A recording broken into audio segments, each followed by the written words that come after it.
হযরত মুসা আলাইহিস সালাম আল্লাহ তাআলাকে একদিন জিজ্ঞাসা করলেন, হে আল্লাহ, যখন কোন নেক বান্দা আপনাকে ডাকে তখন আপনি কি বলে তাকে সাড়া দেন? তখন আল্লাহ তাআলা বললেন, আমি লাব্বাইক বলি।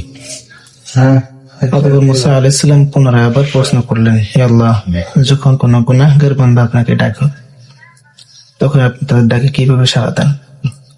তখন আল্লাহ পাক রব্বুল আলামিন বলেন, হে মুসা, আমি 3 মর্তবা লাব্বাইক বলে তাদেরকে সাড়া দিই। মুসা আলাইহিস সালাম আশ্চর্য হয়ে আল্লাহকে বললেন, হে আল্লাহ,